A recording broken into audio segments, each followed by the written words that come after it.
চাকরি তো আমি ছেড়ে চলে এসেছি, আমি তো রাজনৈতিক পদত্যাগ করেছি, কারণ এই স্বৈরতান্ত্রিক ব্যবস্থার অধীনে আমি রাষ্ট্রদূত হতে চাই না, আমি রাষ্ট্রদূত হবো না।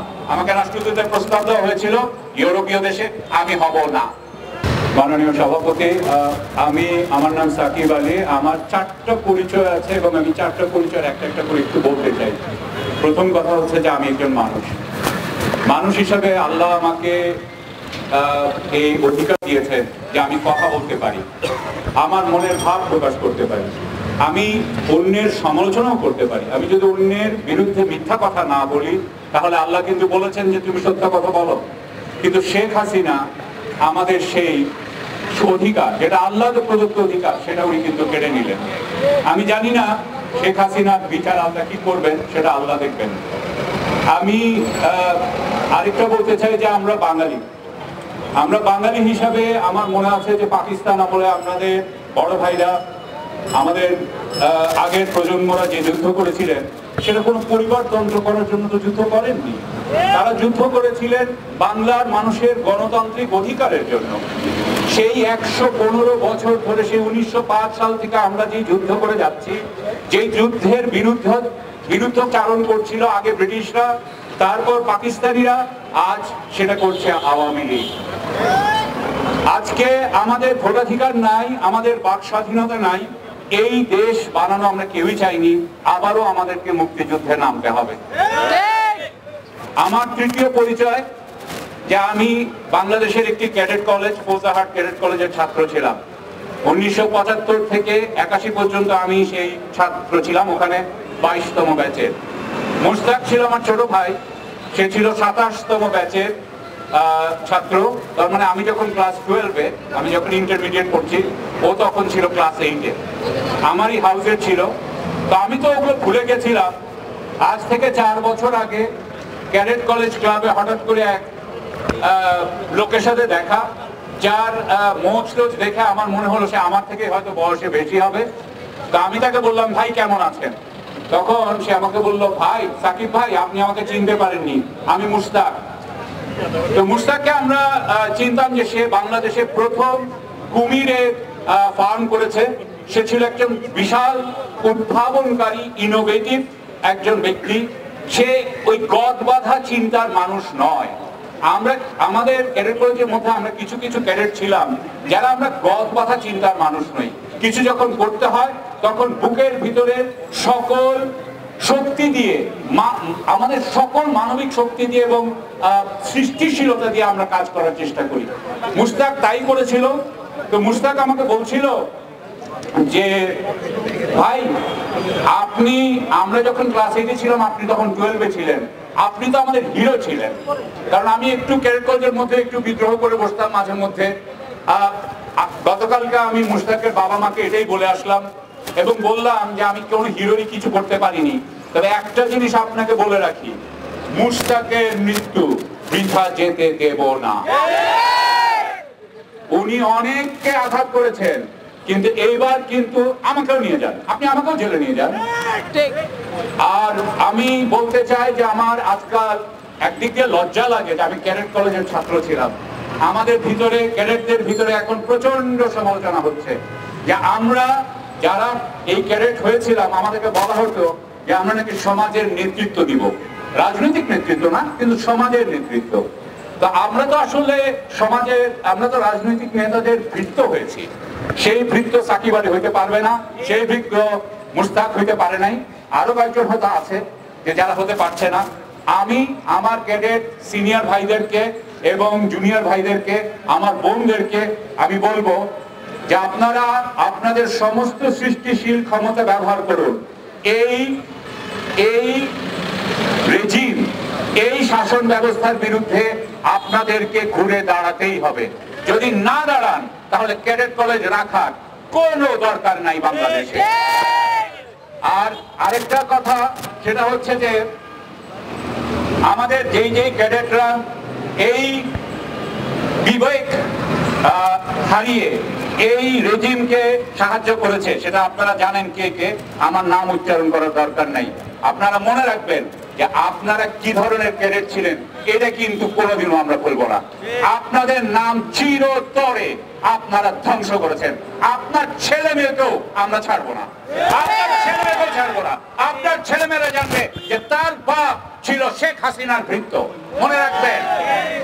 আর শেষমেশ আমার আরেকটা পরিচয় আছে, আমি এই দেশের বিসিএস দেওয়া আমলা ছিলাম, আমি এই দেশেরই কূটনীতিক ছিলাম। 10ম বিসিএস এ না পড়ালেখা করি আমি 3য় স্থান অধিকার করেছিলাম এবং এখনো করতে পারবো। আমি একটা কথা বলে দিই যে বাংলাদেশের যত আমলা আপনারা আছেন তাদের প্রতি আমার একটা কথা, চাকরি তো আমি ছেড়ে চলে এসেছি, আমি তো রাজনৈতিক পদত্যাগ করেছি, কারণ এই স্বৈরতান্ত্রিক ব্যবস্থার অধীনে আমি রাষ্ট্রদূত হতে চাই না, আমি রাষ্ট্রদূত হবও না। আমাকে রাষ্ট্রদূতের প্রস্তাব দেওয়া হয়েছিল ইউরোপীয় দেশে, আমি হব না। এখন আমি বলতে চাই আপনাদেরকে একটা কথা, যে যীশু খ্রিস্টের একজন সহযোগী, তার নাম ছিল জুডাস, সে 30টা রৌপ্য মুদ্রার জন্য সে যীশু খ্রিস্টের সাথে বিশ্বাসঘাতকতা করেছিল এবং সে রোমানদেরকে জানিয়ে দিয়েছিল আপনারা জুডাস হয়েন না, ওই 30 রৌপ্য মুদ্রা দিয়ে আপনাদের জীবন কখনোই সুন্দর হবে না।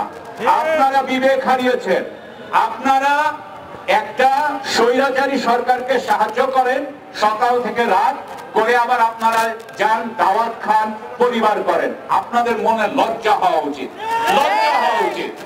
এবং আমি আপনাদেরকে আরো একটা কথা বলতে চাই, আপনারা যদি, আমি জানি আপনাদের পরিবার আছে, আপনাদের সন্তানকে আপনাদের খাওয়াতে হয়, আমি এটা বুঝি, তবে একটা কথা বলি, আপনারা যদি স্বৈরতন্ত্রের পক্ষে থাকেন এবং জনগণের বিপক্ষে থাকেন, তার মানে আপনারা মানসিকভাবে অসুস্থ, আপনারা মানসিকভাবে অসুস্থ। আমি মনে করি আপনাদের অফিস করার দরকার নাই, আপনারা চিঠি লিখেন আপনাদের উপরস্থ কর্মকর্তাদের যে আপনারা বিষণ্ণতায় ভুগছেন এবং আপনারা অফিস করতে পারবেন না। আর যদি তা না করতে পারেন তাহলে জুডাসের পথই নিন, তারপরে বাকিটা ভবিষ্যৎ থেকে বলে দিবে। ধন্যবাদ। আমাদের সকলেরই পরিচিত ব্যারিস্টার জ্যোতির্ময় বড়ুয়া, সুপ্রিম কোর্টের আইনজীবী, উনি একটা স্ট্যাটাস দিয়ে বলেন যে 23 তারিখে একটা সুস্থ মানুষ কোর্টে হাজিরা দিতে গিয়েছিলেন, সেই মানুষটা 25 তারিখ রাত্রের বেলায় কিভাবে হঠাৎ করে জেলখানায় মারা যায়, এটার প্রশ্ন আমার জানা নাই, কিংবা উনি বিশ্বাস করতে পারছিলেন না যে এরকম একটা ঘটনা আসলে ঘটেছে। একটা সুস্থ মানুষ মাত্র 48 ঘন্টা কিংবা তার থেকে কম সময় ব্যবধানে রাষ্ট্রীয় হেফাজতে থাকা অবস্থায় মারা গেছেন, এটা আসলে বিশ্বাস হচ্ছিল। বন্ধুগণ, আমরা জানি যে এই ডিজিটাল নিরাপত্তা আইন, যে আইনে লেখক মুস্তাক সহ আরো কয়েকজন ওই মামলায় কারাবন্দী ছিলেন, যার ভিতরে আমাদের মাঝে এখানে উপস্থিত আছেন রাষ্ট্রচিন্তার বন্ধু দিদারুল ভুইয়া, যাদেরকে একটা মিথ্যা মামলা দিয়ে মাসের পর মাস জেলে রাখা হয়েছে এবং তাদেরকে জামিনের যে ন্যূনতম অধিকারটুকু সেটা দেওয়া হয় নাই। বন্ধুগণ, একটা আসামি যখন কারাগারে থাকে তার বিচার প্রক্রিয়া যতক্ষণ পর্যন্ত সম্পন্ন না হয়, গতকালকে একজন আইনজীবী বন্ধু আমাকে বলছিলেন যে উনি কিন্তু আসলে কারাগারের হেফাজতে ছিলেন না, উনি জুডিশিয়াল হেফাজতে ছিলেন। একটা জুডিশিয়াল হেফাজতে থেকে এই মানুষটা যখন মারা গেছে, এই দায় শুধু কারা কর্তৃপক্ষ কিংবা সরকারের নয়, পাশাপাশি এই দায় এই জুডিশিয়াল কর্তৃপক্ষকেও নিতে হবে। জুডিশিয়াল কর্তৃপক্ষ এই দায় কোনোভাবে এড়াতে পারেন না। বন্ধুগণ, ডিজিটাল নিরাপত্তা আইনকে আমি বলি হচ্ছে এটা হচ্ছে মাফিয়াতন্ত্র নিরাপত্তা আইন।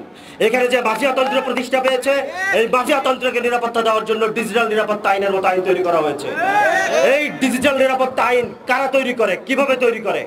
ডিজিটাল নিরাপত্তা আইন তৈরি হয় সংসদে, যেই সংসদ 70 অনুচ্ছেদ বলে প্রধানমন্ত্রীর ইচ্ছায়, একক ইচ্ছায় এরকম ডিজিটাল নিরাপত্তা আইনের নামে মাফিয়াতন্ত্র আইন তৈরি করে। এবং কোন প্রধানমন্ত্রী? যেই প্রধানমন্ত্রী 30 ডিসেম্বর রাতের বেলায় ভোট ডাকাতি করে এখানে ক্ষমতায় আছে, ওই ভোট ডাকাতির প্রধানমন্ত্রী শেখ হাসিনার ইচ্ছায় এইখানে ডিজিটাল নিরাপত্তা আইনের নামে মাফিয়াতন্ত্র নিরাপত্তা আইন তৈরি করা হয়েছে। বন্ধুগণ, এই ডিজিটাল নিরাপত্তা আইনে যারা আটক হয়েছেন, যারা এখনো জেলে আটক আছেন, যাদের উপরে নির্যাতন করা হয়েছে, জুলুম করা হয়েছে, এবং ডিজিটাল নিরাপত্তা আইনের প্রথম যে শহীদ মুস্তাক, তাদের কারোর দায় প্রধানমন্ত্রী শেখ হাসিনা এড়াতে পারেন না। উনি এই আইন তৈরি করেছেন, ওনাকে এটার দায় নিতেই হবে। এবং আমাদের কি শুধুমাত্র ডিজিটাল নিরাপত্তা আইনের বাতিলের দাবি আজকে করতে হবে? না। এবং শুধুমাত্র শেখ হাসিনা কিংবা শেখ হাসিনার সরকারের পদত্যাগ করলেই কি আমাদের এটা হয়ে যাবে? তাও না। কিংবা এই দুটাও যদি আপনি করেন, তারপরে বাংলাদেশের অবস্থার পরিবর্তন হবে না। বাংলাদেশে আজকে যে অবস্থা, এই অবস্থা কারণ হচ্ছে গিয়া এখানে একটা জুলুমবাজ রাষ্ট্র ব্যবস্থা তৈরি হয়েছে, যে জুলুমবাজ রাষ্ট্র ব্যবস্থা শেখ হাসিনাদেরকে এখানে মাদার অফ মাফিয়া হিসেবে তৈরি করে। তো মাদার অফ মাফিয়া যেই জুলুমবাজ রাষ্ট্র ব্যবস্থা তৈরি করে, সেই রাষ্ট্র ব্যবস্থাকে আমাদেরকে সংস্কার করতে হবে। অবশ্যই ডিজিটাল নিরাপত্তা আইন বাতিল করতে হবে এবং শেখ হাসিনা সরকারকে অবিলম্বে পদত্যাগ করতে হবে। উনি কোনোভাবেই ক্ষমতায় থাকতে পারেন না। এর পাশাপাশি আমাদেরকে ঐক্যবদ্ধভাবে এই রাষ্ট্র ব্যবস্থা সংস্কারের জন্য যে লড়াই, সেই লড়াই আমাদেরকে করতে হবে। দলমত সবাই ভুলে যান, ঐক্যবদ্ধ হন, রাষ্ট্র সংস্কারের লড়াই করেন। রাষ্ট্র সংস্কারের লড়াইয়ের মাধ্যমে আজকে বাংলাদেশকে আমরা একটা মানবিক বাংলাদেশ, সাম্যের বাংলাদেশ, মর্যাদার বাংলাদেশ, ইনসাফের বাংলাদেশ গড়ে দিতে চাই। ধন্যবাদ বন্ধুগণ।